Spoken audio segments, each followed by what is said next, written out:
Hey, welcome back, ghouls and goblins. I hope you're having a magical day, and thank you so much for taking the time to support the channel. March of the Machine, the Aftermath. What exactly is it? I've heard a lot about this in the past few weeks. Turns out it's a new set in Magic the Gathering, both in digital and tabletop or paper. We'll talk a little bit about what exactly the set is because this is a very unique set, known as a micro set. More on that within the video, of course. And then when can we expect to play these new cards within the game, the early access event, so on and so forth.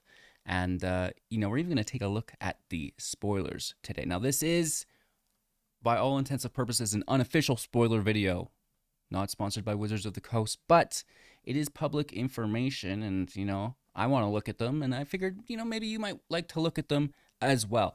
So if you're not into the unofficial spoilers, by all means, we'll see you in the next video. I still appreciate you, but for all of you degens, well, let's take a look at March of the Machine.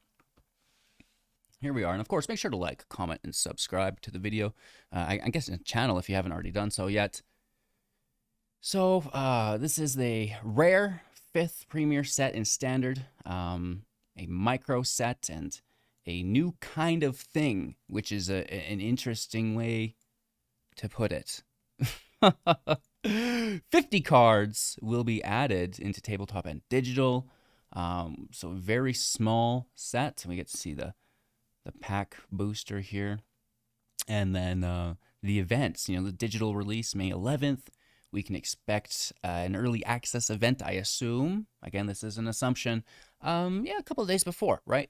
And then the global tabletop release on May 12th, the very next day. We do have the Buy a Box promo.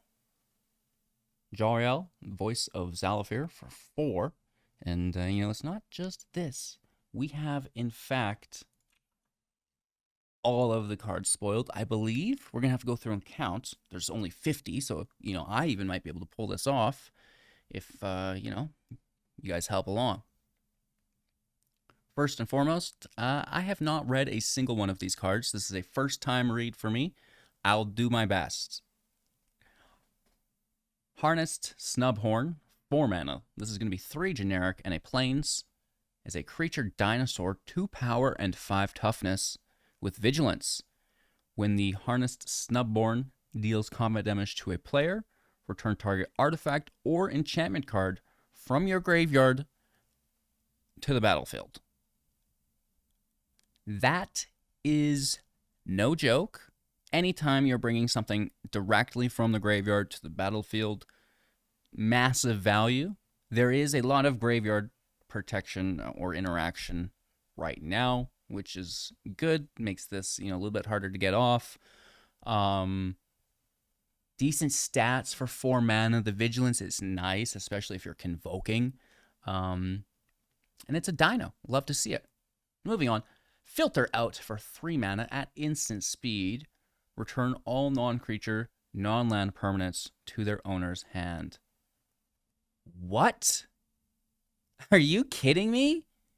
Instant speed for 3. Return all non-creature, non-land permanents to their owner's hand. That is so good. A non-creature field wipe. This is very interesting. There are so many decks. Maybe we don't see a lot of them in standard right now. And yes, there's Farewell. But a nice way to deal with like a stacks-based deck that has a lot of artifacts, a lot of enchantments, even like the Super Friends builds, which we do see there's a lot of Planeswalkers right now in standard. This is really good tempo because lots of the time, those spells are going to be expensive. They're going to be 5 mana spells. They're going to be 6 mana spells. There's going to be multiples. And for 3 mana at instant speed, you get them all. I don't mind it. I mean, this is common or uncommon as well. So, that's just like a pleasant surprise, I guess, for me. Animus Might for 3 mana, 2 generic, and 1 forest source at sorcery speed, costing 2 less to cast if it targets a legendary creature that you control. Target creature you control deals damage equal to twice its power to target creature or planeswalker you don't control. I mean, it's pretty cool, I guess. There are a lot of legendary creatures around, which is fairly annoying. And this is decent. It's basically guaranteed removal. You know, you've got a 2/1 or a 2/2, and they play their Raffine, right? Or, you know, you got a 3/1, you could take out a Shieldred. So, I like it. I think it's pretty specific to green, obviously, but yeah, green's not really had a lot of removal. Tail Swipe is, I guess, kind of the best thing right now. We just got Cosmic Hunger, which is pretty decent. So, it's nice to see a little bit of additional green removal. I know, you know, it looks like it costs 3, but let's just pretend that it only costs 1, right? And then, you know, we like it a little bit better. Sorcery Speed sucks, but we'll pretend that's not a thing. And, you know, before we get too far into today's video, I just want to say that the thumb counters are back, baby. It's a beautiful time to be alive. Open the way for 2 force and X generic mana at sorcery speed.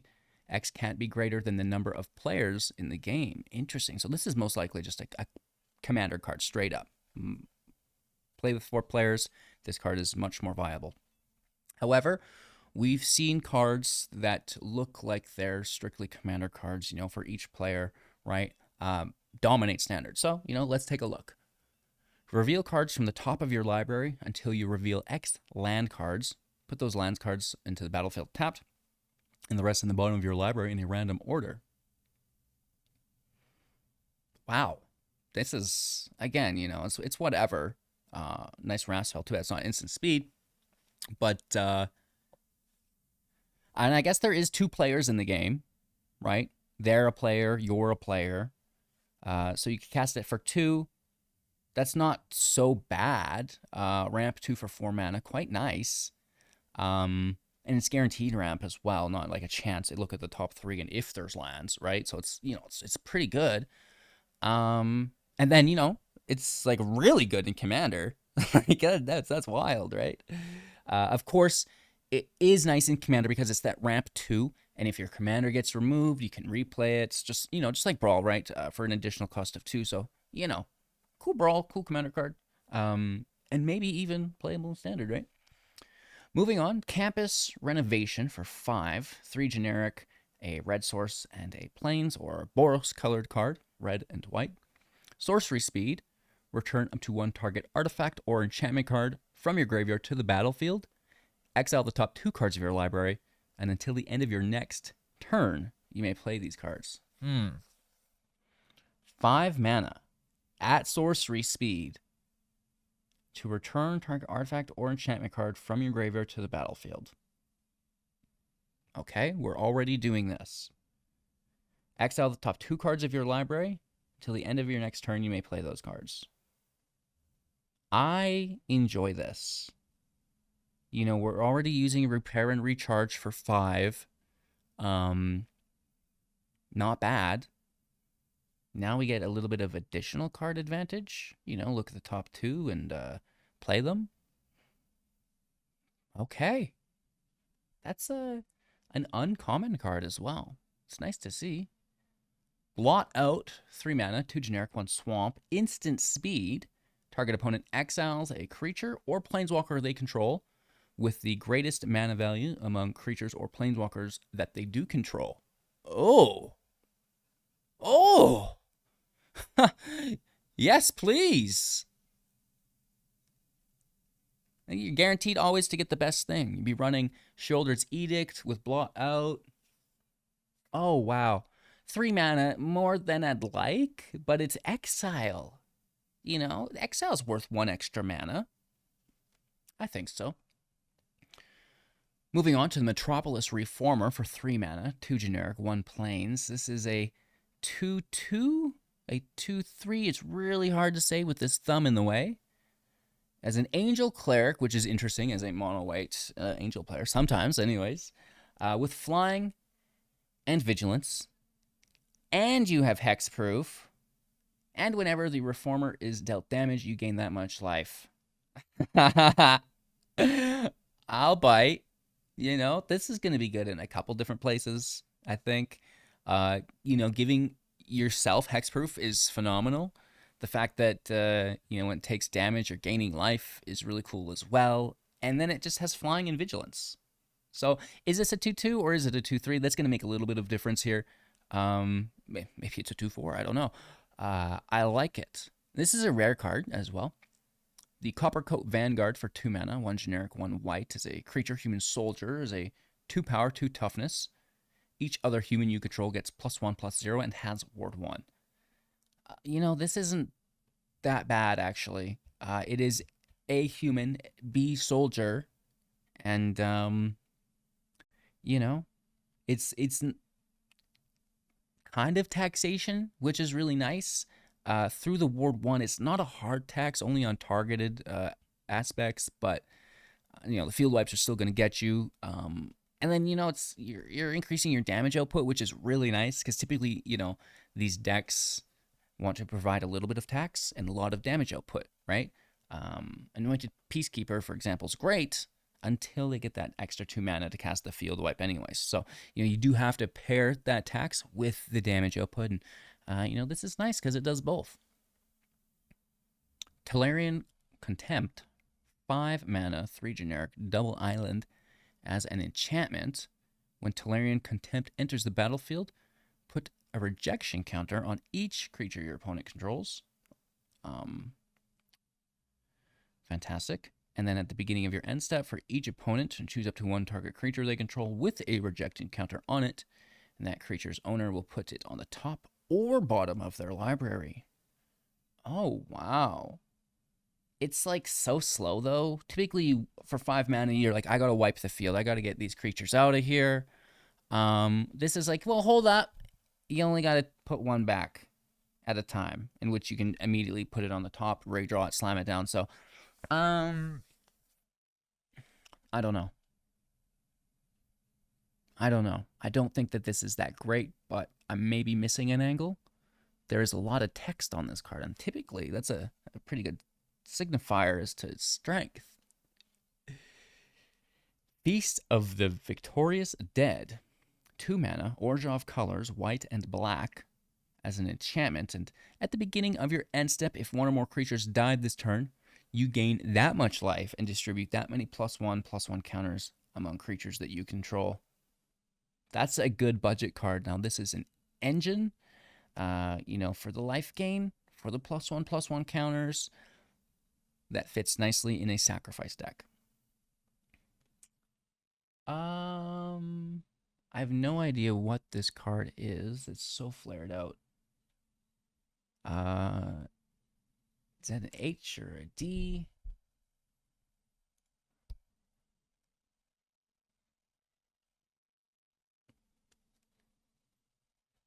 Decification enters the battlefield. Choose a Planeswalker type.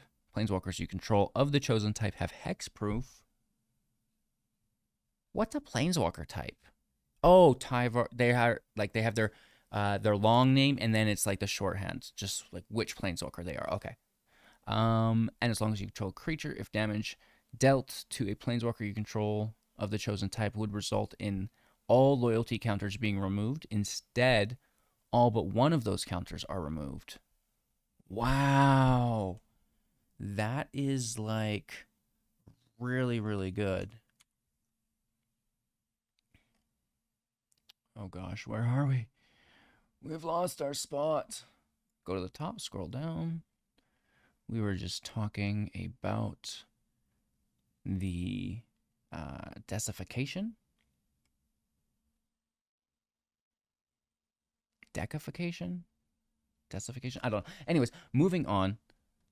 Arya's Oathsworn, 2 mana, a 2 power, 2 toughness creature, human knight, 1 generic, 1 swamp, with menace. And when Arya's Oathsworn deals combat damage to a player, if it has fewer than 4 +1/+1 counters on it, put a +1/+1 counter on it. And then if it has exactly 4 +1/+1 counters on it, search your library for a card, put that card into your hand, and then shuffle. Oh?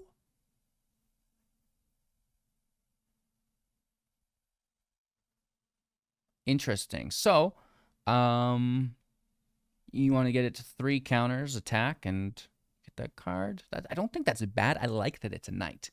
Um, this might be its saving grace if we can get some Mardu Knights back in rotation. I would not mind that. Obviously, a 2/2 Knight with Menace that accumulates +1 counters is really nice. We do not mind. Moving on now to Training Grounds for 1 mana as an enchantment. This is an island to get it into play. Activated abilities of creatures that you control cost 2 less to activate. This effect can't reduce the mana of that cost to less than 1. Okay, so that is that's a thing. It's obviously non-legendary that you can stack, still not able to reduce it to less than 1.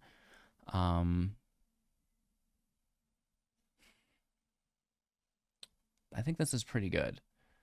It's definitely going to fit somewhere. I'm not entirely sure yet, but you know, Kiki copies for free is what comes to mind really easy without having to stack it. Very interesting. Leyline Immersion, 4 mana, an enchantment aura, 3 generic, 1 forest. Enchant legendary creature. Enchanted creature has War 2 and can tap to add 5 mana in any combination of colors. Spend this mana only to cast spells. Wowee. That is not too shabby. Tranquil Frillback for 3 mana. This is a dinosaur creature costing 2 generic and 1 forest. I should say that at the same time as I say 3 mana. We'll get it right one day. 3 power, 3 toughness, Dino, which I became infatuated, and that's what drew my attention away. It still remains that way. When the Frillback enters the battlefield, you may pay 1 forest or green source up to 3 times. Interesting. If you pay this cost 1 or more times, you may choose up to that many. Destroying target artifact or enchantment. Exiling target player's graveyard. Nice. And gaining 4 life. Decent.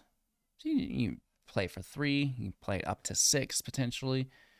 Not too shabby. And of course, this is something that you could flicker as well, right? Markov Baron for 3 mana, 2 generic, 1 swamp, 2 power, 2 toughness, creature, vampire, noble with Convoke. Thank you very much. Lifelink here as well. Other vampires you control get +1/+1 madness for 3, which I believe entails casting it from the grave if you discarded a card this turn or something like this. Let me know in the comments and I'll pin what madness is. I haven't played Historic in a minute.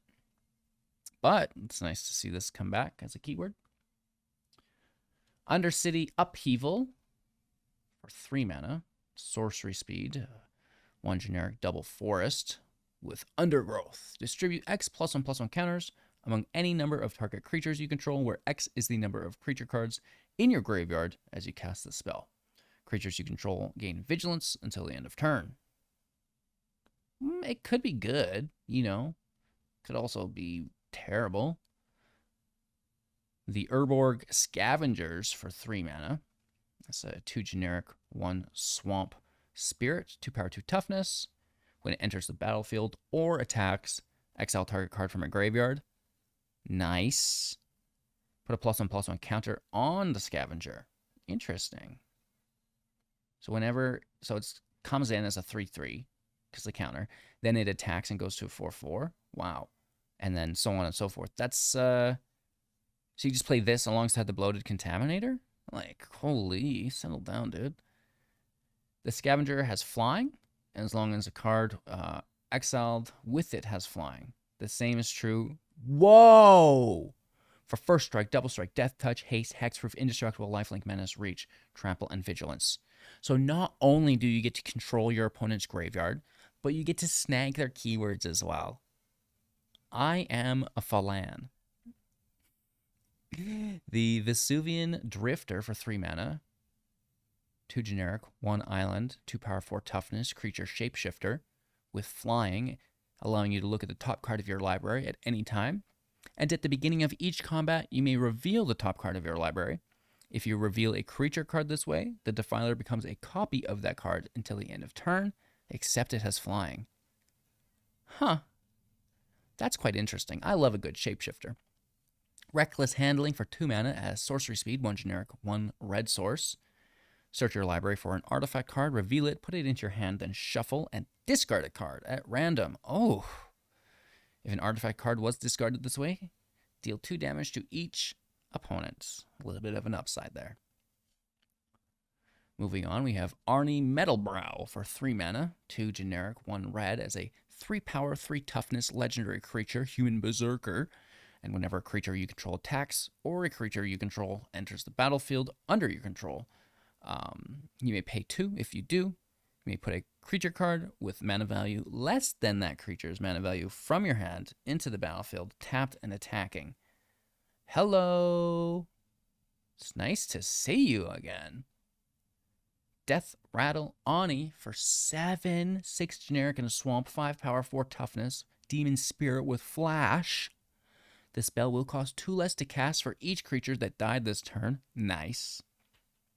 When the Death Rattle Ani enters the battlefield, destroy all other creatures that will have dealt damage this turn. That's so good. That is good. This is an uncommon card. Good for you, Wizards. I like to see that. Cosmic Rebirth for 3, Selesnya colors plus a generic with that Force and Plains.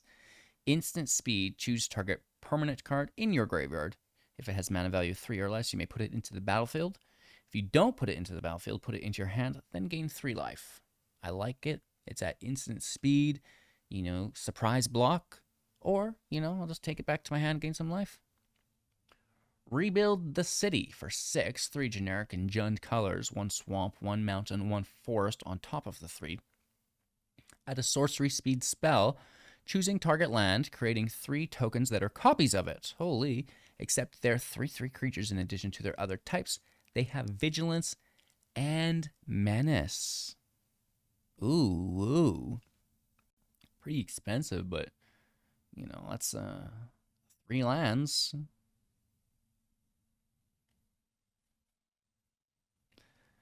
Plarg and Nasari, 5 mana, 3 generic, double mountain as a 4 toughness, 5 powered legendary creature, Orc Ifrit.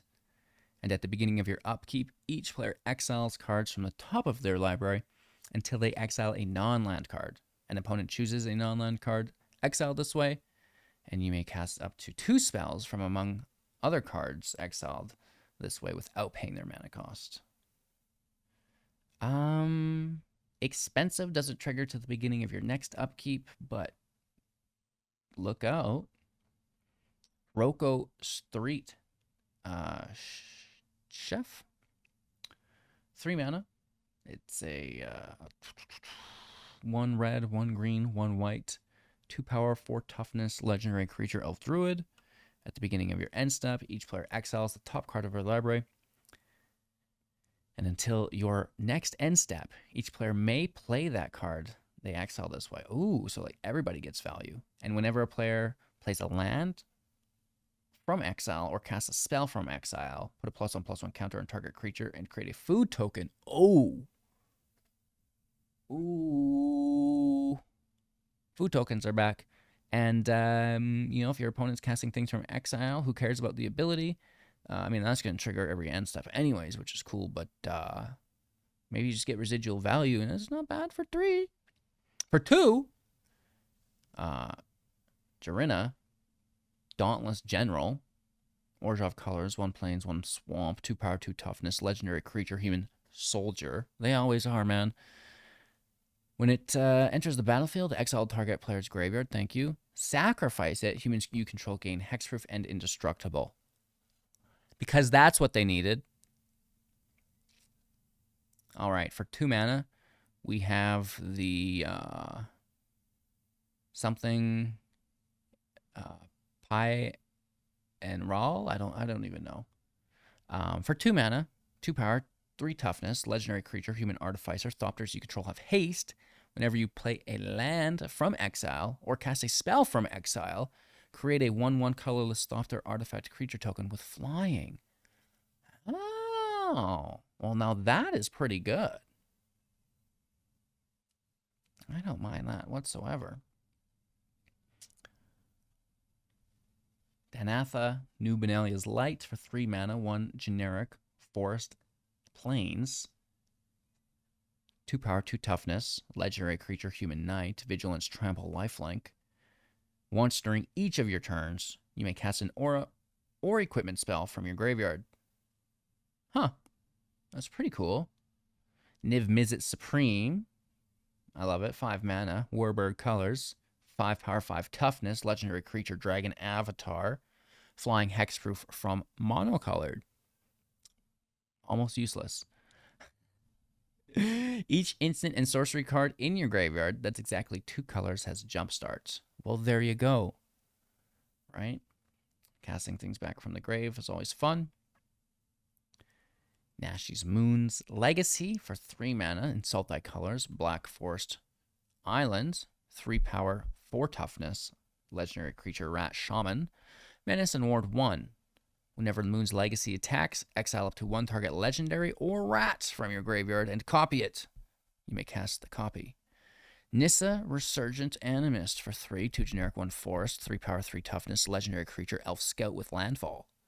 Whenever a land enters the battlefield under your control, add 1 mana of any color, and then if this is the second time this ability has resolved this turn, reveal cards from the top of your library until you reveal an elf or elemental card. Put that card into your hand and the rest on the bottom of your library in a random order. Wowzers! That is not bad. Elf's coming back. Narset Enlightened Exile. 4 mana, 1 generic, and Jeskai colors, blue, red, and white on the side. 3 power, 4 toughness, legendary creature, human monk. Creatures you control have prowess. This will stack. This will stack on creatures who already have it. Let's go. Whenever Narset Enlightened Exile attacks, exile target non-creature, non-land card with mana value less than Narset's power from a graveyard. Copy it. You may cast the copy without paying its mana cost. You have got to stop. Whoa. Samit Visor of Nakatum, 3 mana, 1 generic, Gruul colors, red and green on the side, 2 power, 3 toughness, legendary creature, human warrior cleric, with first strike, vigilance, and haste. Whenever a creature you control deals combat damage to a player, if that creature entered the battlefield this turn, draw a card. That's not too shabby whatsoever. Aggro draw is always appreciated over here. Sarkhan, Soul of Flame, 3 mana, 1 generic, Izzet colors, blue and red, 2 power, 4 toughness, legendary creature, human shaman. Dragon spells you cost 1 less to cast. Dang, bruh. That is Grixis Dragons incoming, you know? Whenever a dragon enters the battlefield under your control, you may have the Soul of Flame become a copy of it until the end of turn, except its name is Sarkhan, and it's not... Oh, it is legendary in addition to its other types, but it's got a different name. That's very good. This is very good. Dragon's going to be a thing. Very much so. Kyora, Sovereign of the Deep for 5 mana. 3 generic. Simic colors. Green and blue. Let's say 4 power, 5 toughness. Legendary creature, Merfolk Noble with vigilance and ward 3. Whenever you cast a Kraken, Leviathan, Octopus, or Serpent spell from your hand, you may look at the top X cards of your library, where X is the number of that spell's mana value. Less than X. Sorry. You may cast a spell with mana value less than X from among them without paying their mana cost. Put the rest in the bottom of your library in random order. It's that Thumb Shadow. Thumb Shadow OP. It looks good. I like it. You know, a little expensive, but we'll make it work. Kolaghan Warmonger. 3 mana, 2 generic, 1 red, 3 power, 2 toughness. Creature, ogre warrior with haste. Whenever it attacks, look at the top 6 cards of your library. Dang.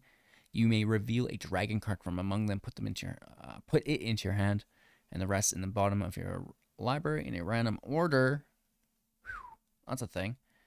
Gold Forged Thopteryx, 2 mana, Azorius colors, 1 plains, 1 island, as an artifact creature.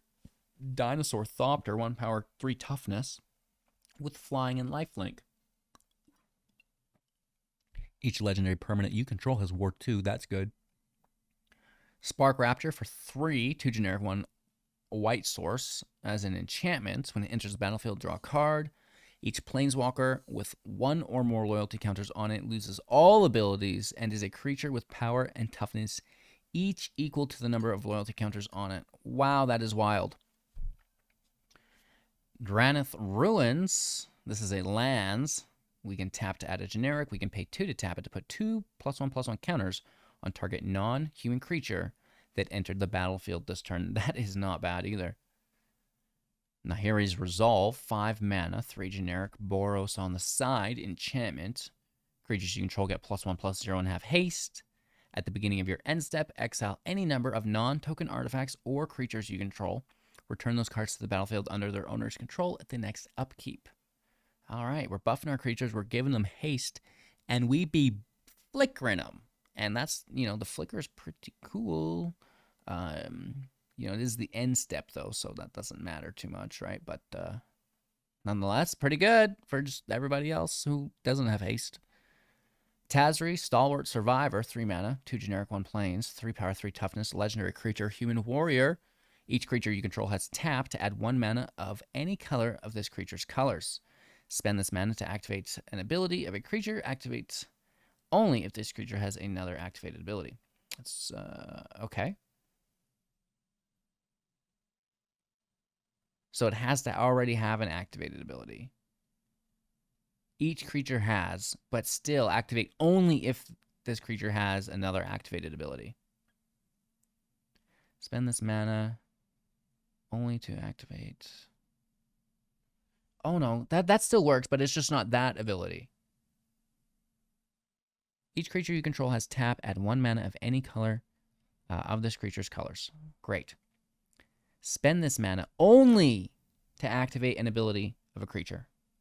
Activate only if this creature has another activated ability. Yeah, okay. And here we have another activated ability. 5 mana, Warburg Colors, and a tap. Mill 5 cards. Put all creature cards with activated abilities that aren't mana abilities, tap abilities, from among milled cards into your hand. Nice. Sigardia, Font of Blessings, 4 mana, 2 generic, Selesnya Colors, green, white, 4 power, 4 toughness. Legendary creature, Angel, with flying, and other permanents you control have hexproof. So there is that Angel that gave us hexproof. This is going to give our other permanents hexproof. Let's frickin' go. We're hexproof across the board. And you may look at the top card of your library at any time. You may cast Angel and human spells from the top of your library. This is right up my alley. I like this quite a bit. Obnixilis, Captive Kingpin for 4, 2 generic, Rakdos colors with the black and red on the side, 4 power, 3 toughness, legendary creature, Demon, with flying and trample. Whenever 1 or more opponents each lose exactly 1 life, put a +1/+1 counter on Obnixilis. Exile the top card of your library, and until the end of your next end step, you may play that card. All right. Tyvar, the Bellicros, 4 mana, 2 generic. Golgari Colors as a 5 power, 4 toughness, legendary creature, elf warrior. This is good with Eyes of Gwenna. It's got 5 power, and it's also an elf. Whenever 1 or more elves you control attack, they gain Death Touch until the end of turn. Phenomenal. Each creature you control has, whenever a mana ability of this creature resolves, put a number of +1/+1 counters on it equal to the amount of mana this creature has produced. This ability triggers only once each turn.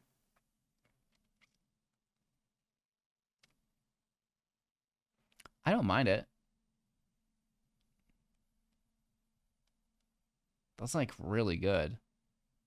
And each creature has that. Whoa. That's like a card. I gotta move on. I'm gonna get too excited here. Nahiri Forged in Fury, 6 mana, 4 generic, Boros colors, red and white, 5 power, 4 toughness, legendary creature, core artificer. Affinity for equipment makes it much more castable. Whenever an equipped creature you control attacks, exile the top card of your library. You may play that card this turn, and you may cast equipment spells without paying their mana cost. You may cast equipment spells this way without paying their mana cost. That's a thing. Calyx, Guided by Fate, 3 mana.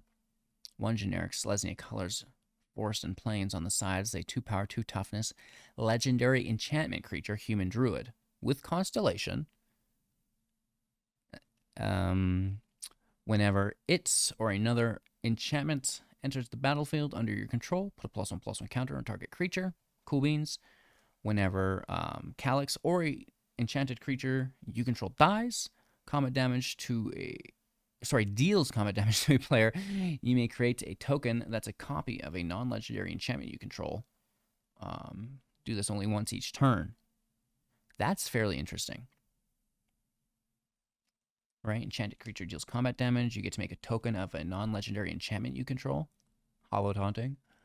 Karn, Legacy Reforged for 5 mana. Legendary artifact creature, Golem. Its power and toughness are each equal to the greatest mana value among artifacts you control. At the beginning of your end step, add a generic for each artifact you control. Dang! This mana can't be spent to cast non-artifact spells until the end of turn. You don't lose this mana as steps and phases end. That's not that bad, I guess. That seems like a thing.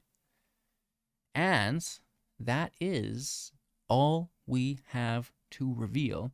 1, 2, 3, 4, 8, 12, 16, 20, 24, 28, 32, 36, 40, 44, 48 out of the 50 cards. One of the cards was Zafriel, which we did not see here, and the other was Kenrith. We seen those earlier, spoiled long ago.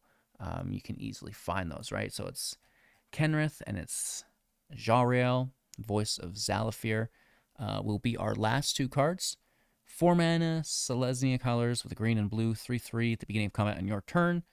Up to 1 target land you control becomes an XX green and blue bird creature token with flying and haste until the end of turn, where X is the number of cards in your hand. That's ridiculous. It's still land. Whenever a land creature you control deals combat damage to a player, draw a card. Very, very good. And then the last card we seen was Kenrith, but I'm not sure I'll be super able to pull that up really quickly. Let's just take a scroll for 1 second. It'll stand out. It'll stand out. We'll find it. If we just believe, then we can do anything. I remember it being some of the first cards spoiled. Oh, Lord, have mercy.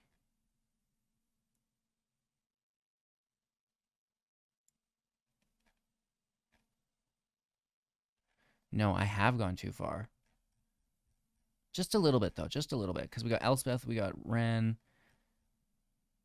Dun, dun, dun, dun. It should be, like, right here. Come here, Kenrith. It's an Orzhov card. I don't know.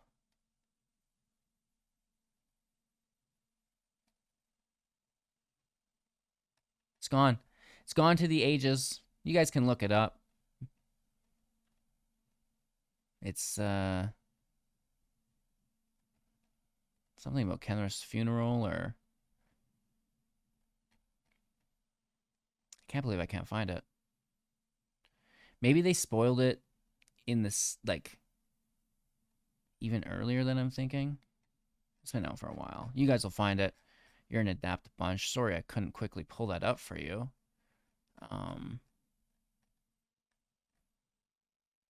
That's absolutely wild.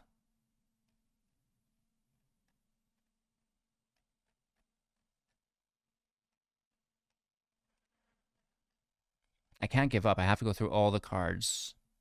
You know, I physically can't be like, no, didn't find it. Yeah, we didn't find it. We're into the new cards now, so you know, that's that. Thanks for watching. Have an absolute magical day, ladies and gentlemen. Appreciate you hanging out, looking at some of the new cards. What do you think? Let me know in the comments below. Which decks are you excited to build? Obviously, I mean, these cards are coming out right away. We're going to have to start theory crafting, which is just so crazy because these releases are so close to one another, right? So a lot of keywords I'm noticing. You know, everything's got like something going on with it. Flying, trample, hexproof, you know, giving +1 counters, bringing stuff back, like giving everything prowess. Like Narset is looking good. But a lot of really cool things here. The dragons look like they could be decent as well, you know. So just like a lot of really good cards. I feel it almost, I don't want to say this, but it feels like an alchemy set for paper. Uh-oh. He didn't say it. He didn't say it. I'm going to stop talking there. Have an absolute magical day, ghouls and goblins. Thanks for watching. Like, comment, and subscribe. We'll see you soon in the next